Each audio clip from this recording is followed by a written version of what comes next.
ज्ञानपुर नाम का एक गांव था जहां संकट दास नाम का एक लकड़हारा अपनी पत्नी गीता के साथ रहता था। संकट दास की उम्र काफी हो गई थी, लेकिन उसकी कोई औलाद नहीं थी, इसलिए वो अकेले ही नदी किनारे जंगल से लकड़ियां काटने जाता था। लकड़ियां बेचकर संकट दास को जो थोड़े बहुत पैसे मिलते, उन्हीं से इंतजाम हो पाता।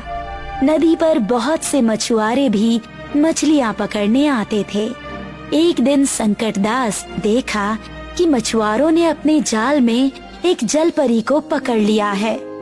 मुझे छोड़ दो, मैं तुम्हारी तरह ही एक इंसान हूँ, बस अंतर सिर्फ इतना है कि पैरों की जगह मेरी पूंछ है।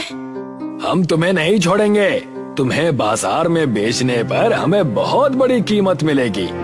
मछुआरे जलपरी के सिर पर डंडा मारकर उसे बेहोश कर देते हैं और जलपरी को जाल में ही छोड़कर खाना खाने चले जाते हैं। संकट दास ये सब देख रहा था। संकट दास को जलपरी पर दया आ जाती है। वो चुपके से जलपरी के पास जाता है और जलपरी के मुंह पर पानी के छींटे मारता है। होश में आते ही जलपरी चिल्लाने लगती है, मुझे छोड़ दो, मुझे छोड़ दो, बचाओ। डरो नहीं, मैं मछुआरा नहीं हूँ, मेरा नाम संकट दास है, मैं तुम्हारी मदद करने आया हूँ। संकट दास ने कुल्हाड़ी से जाल काटा। मैं तुम्हारा ये एहसान कभी नहीं भूलूंगी। इसमें एहसान की कोई बात नहीं है, मैंने तो बस इंसानियत के नाते तुम्हारी मदद की है। इतना कहने के बाद संकट दास अपने घर लौट आया। घर लौटने पर संकट दास ने देखा कि उसकी पत्नी आंखों में आंसू लिए है और उसने खाना भी नहीं बनाया है। क्या हुआ गीता, आज तुम इतनी उदास क्यों हो? रोजाना तो तुम मेरे लिए खाना बनाकर तैयार रखती थी, आज तो तुमने चूल्हा भी नहीं जलाया है। घर में अनाज का एक दाना नहीं है और आज सरपंच ने गांव में ढोल पिटवाकर घोषणा करवाई है कि आज के बाद कोई भी जंगल से लकड़ियां नहीं काटेगा। क्या सरकार ने लकड़ियां काटने पर रोक लगा दी है? हाँ, इसीलिए रो रही हूँ मैं। हमारे पास तो लकड़ियां काटकर बेचने के अलावा और आय का कोई साधन भी नहीं है। अब हमारा क्या होगा? हमारा तो कोई बेटा भी नहीं जो शहर जाकर कमाई करके ला सके। चिंता मत करो, एक दरवाजा बंद होता है तो दूसरा खुलता है। भगवान हमारी मदद जरूर करेंगे। आज लकड़ियां बेचकर 100 रुपए मिले हैं। चलो ढाबे पर चलकर खाना खा लेते हैं।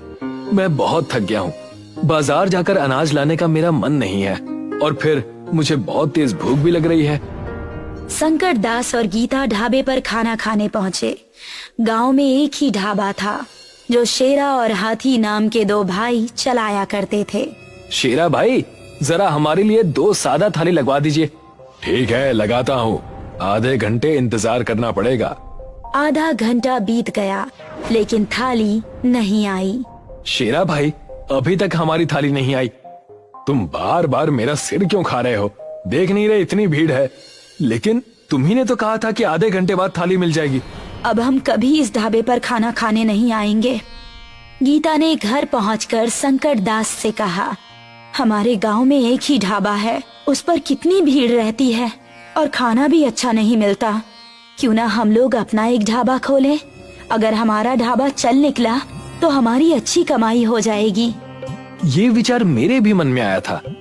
मैं अपने सोने के कंगन गिरवी रख दूंगी, तब तो किराए का इंतजाम आसानी से हो जाएगा ना। संकट दास और गीता ने शेरा और हाथी भाइयों के ढाबे के पास ही एक दुकान किराए पर ले ली और अपना ढाबा शुरू कर दिया। संकट दास भैया, थाली कितने की है? मात्र 50 रुपए की। आप बैठिए, मैं अभी आपके लिए खाना लगा देता हूँ। संकट दास और गीता के प्रेम भरे व्यवहार और स्वादिष्ट खाने के कारण उनके ढाबे पर धीरे धीरे लोगों की संख्या बढ़ती गई। उधर शेरा और हाथी का ढाबा खाली होता जा रहा था। कुछ ही दिनों में शेरा और हाथी भाइयों का काम धाम ठप हो गया।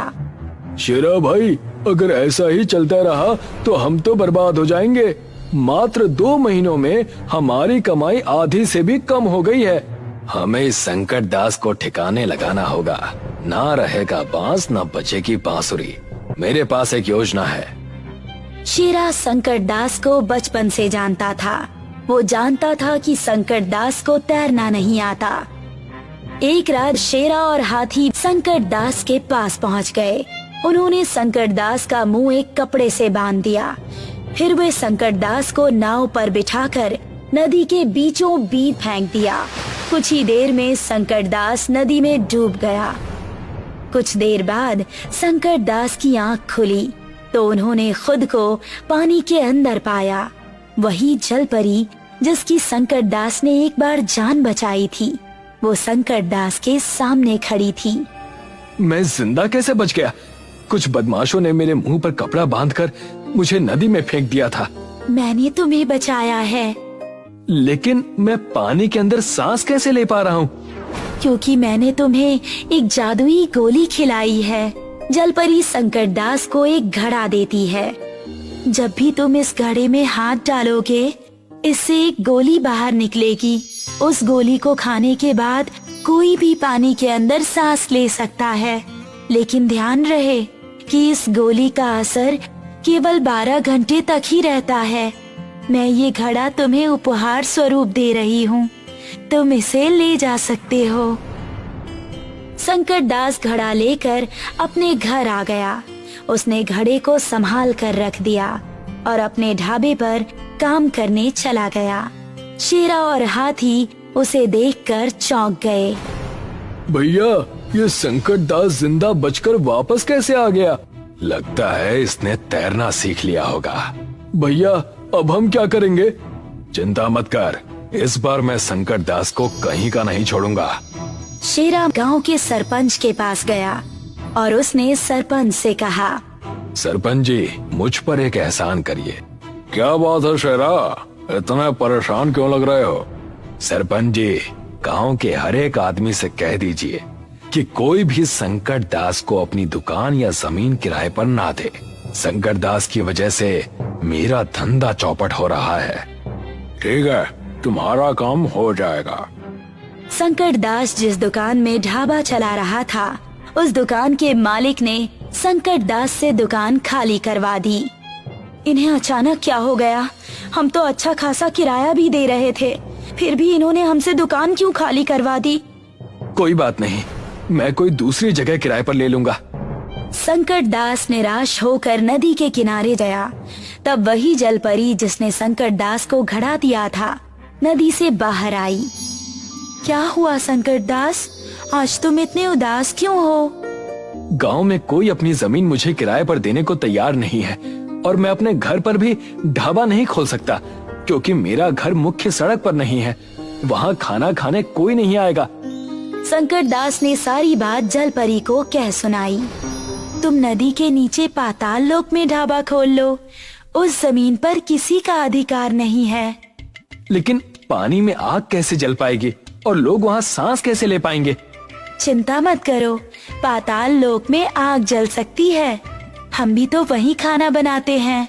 और रही बात पानी में सांस लेने की, तो याद करो मैंने तुम्हें एक घड़ा दिया था जिसमें जादुई गोलियां थी। हाँ, उस घड़े के बारे में तो मैं भूल ही गया। संकट दास ने नदी के नीचे पाताल लोक में ढाबा खोल दिया और गांव में जगह जगह बैनर लगवा दिए। गांव के लोग पाताल लोक का ढाबा देखने के लिए बहुत उत्सुक हुए। वो सभी नदी के किनारे पहुंच गए।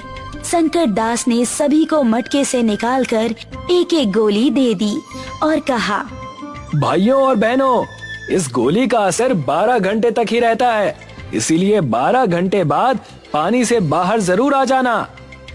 लोगों ने नदी के नीचे जाकर पाताल लोक में संकट दास के ढाबे पर खाना खाया और पाताल लोक में सैर भी की। संकट दास ने नदी किनारे एक नौकर को खड़ा कर दिया और उससे कहा, जो भी खाना खाने आए उसे मटके से निकालकर एक गोली दे देना। ऐसा कहकर संकट दास ढाबे पर काम करने चला गया। उधर शेरा गुस्से से आग बबूला हो रहा था।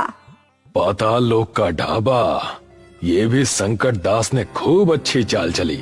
अपने गांव वाले तो वहां जा ही रहे हैं, ऊपर से पड़ोसी गांव के लोग भी पाताल लोक में खाना खाने और सैर करने के लिए आ रहे हैं। हमारे ढाबे पर तो सन्नाटा छा गया है। भैया, मैं भी संकट दास के ढाबे पर गया था। पाताल लोक की दुनिया बहुत सुंदर है। बहुत सी रंग बिरंगी मछलियां देखने को मिलती हैं वहाँ पर। चुप कर। अगर संकट दास का ढाबा इस गांव में रहा ना, तो हमें इस गांव से बाहर जाकर कहीं और ढाबा लगाना पड़ेगा। शेरा फिर से गांव के सरपंच के पास पहुंच गया और बोला, सरपंच जी, आप संकट दास के ढाबे को नदी के अंदर से हटवाइए। मेरा बहुत नुकसान हो रहा है।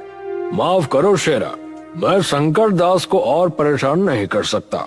संकट दास के ढाबे की वजह से दूर दूर से लोग हमारे गांव में आ रहे हैं। इससे हमारे गांव का नाम हो रहा है और पर्यटकों की वजह से गांव के लोगों की आर्थिक स्थिति भी अच्छी हो रही है। इस बार मैं तुम्हारी कोई मदद नहीं कर पाऊंगा। शेरा अपने घर आकर हाथी से बोला, सरपंच जी भी हमारी कोई मदद नहीं करेंगे। अब हम क्या करेंगे भैया? शेरा और हाथी गांव छोड़कर दूसरे गांव में अपना ढाबा चलाने लगे। अब संकट दास और गीता का पाताल लोक का ढाबा चलता रहा। हमारे देश में जिस तरह से 4 धाम प्रसिद्ध है, उसी तरह से श्रीखंड गांव अपने यहाँ की खूबसूरत पहाड़ियों और श्रीखंड देवता के लिए प्रसिद्ध है। दूर दूर से लोग श्रीखंड देवता के दर्शन के लिए यहाँ आते हैं। इसी तरह एक दिन रॉबर्ट डिसूजा यहाँ घूमने के लिए आता है। अरे वाह, मैंने तो उस गांव के बारे में जितना सुना था, ये तो उससे भी ज्यादा खूबसूरत है। इसीलिए लोग यहाँ आने के लिए बेताब रहते हैं। मन तो कर रहा है गांव में अपना एक घर बनाऊं। रॉबर्ट गांव के चारों तरफ पहाड़ियों को देखने के लिए निकल पड़ता है, जहां पहुंचकर उसे बहुत अच्छा महसूस होता है। वाह, इतनी खूबसूरत पहाड़ियाँ तो मैंने सपनों में भी नहीं देखी है। आज तो बहुत घूम लिया, मजा भी बहुत आया, पर अब बहुत जोरों की भूख लगी है। अगर जल्दी से खाना नहीं मिला तो चक्कर ही आ जाएंगे। हे भगवान, कहीं आसपास अच्छा खाना मिल जाए तो मजा आ जाए। रॉबर्ट खाने की तलाश में निकल पड़ता है। रॉबर्ट को एक ढाबा दिखाई देता है। लगता है पहाड़ी रेस्टोरेंट है। जाकर देखता हूँ, कुछ ना कुछ तो खाने के लिए मिल ही जाएगा। रॉबर्ट ढाबे के अंदर जाता है। क्या कुछ खाने के लिए मिलेगा?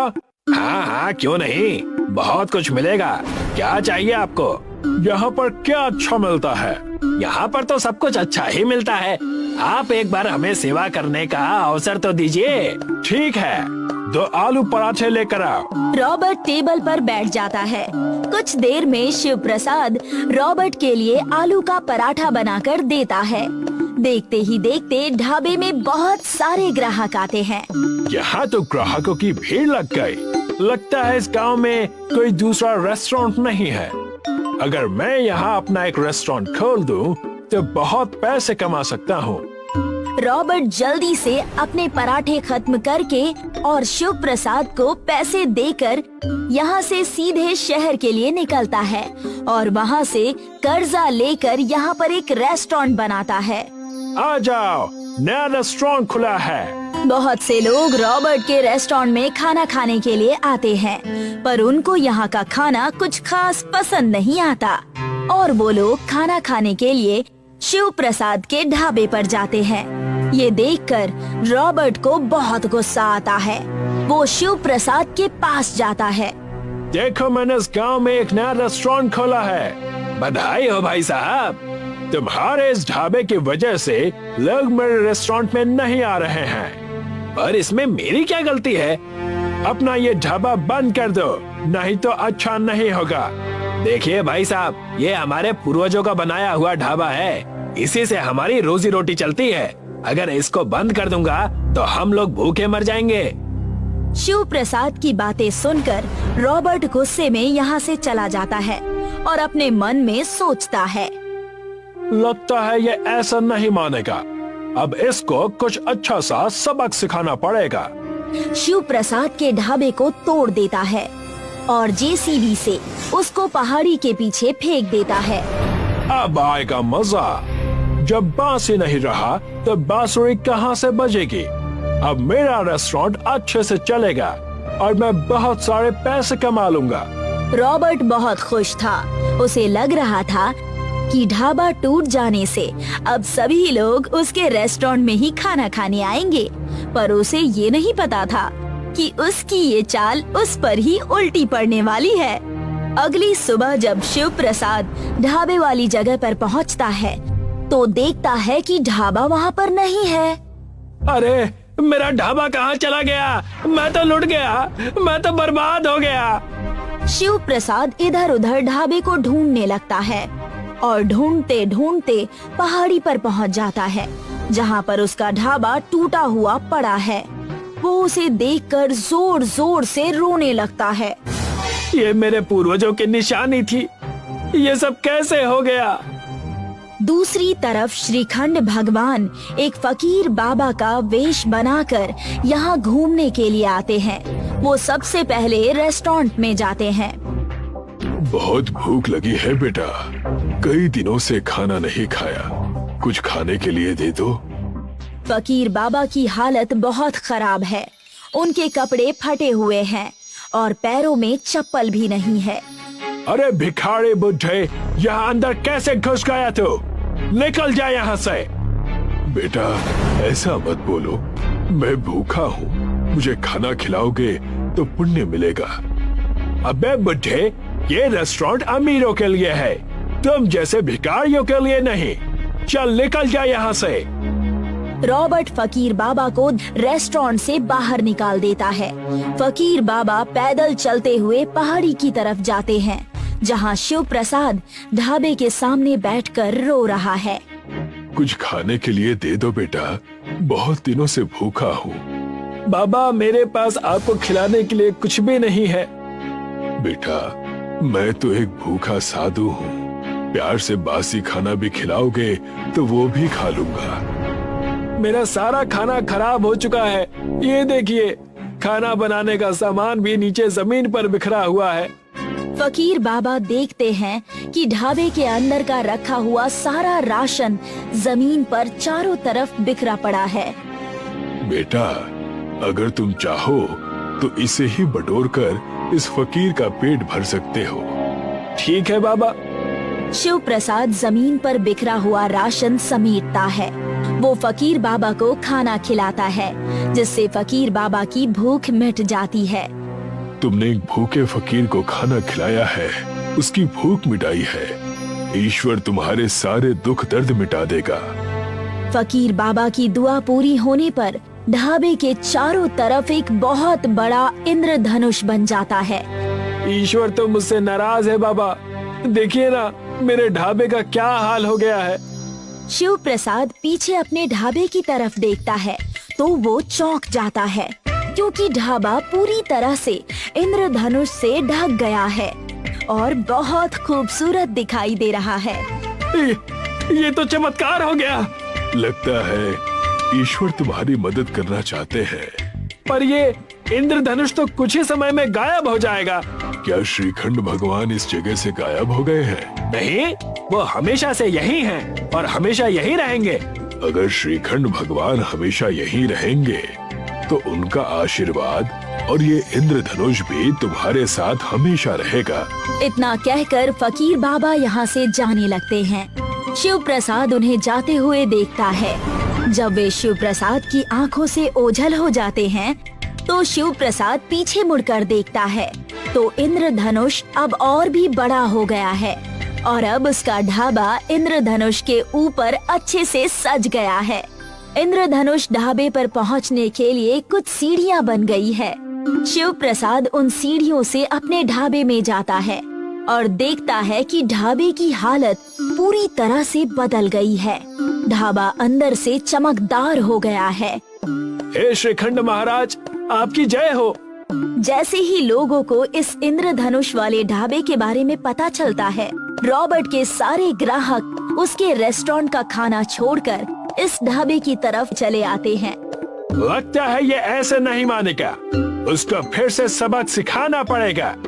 रॉबर्ट जेसीबी मशीन लेकर ढाबा तोड़ने के लिए जाता है, पर जैसे ही उसकी मशीन पहाड़ी पर पहुंचती है, वो फिसलन के कारण पहाड़ी से नीचे गिर जाती है। ये क्या हो गया? इस तरह से तो मैं बर्बाद हो जाऊंगा।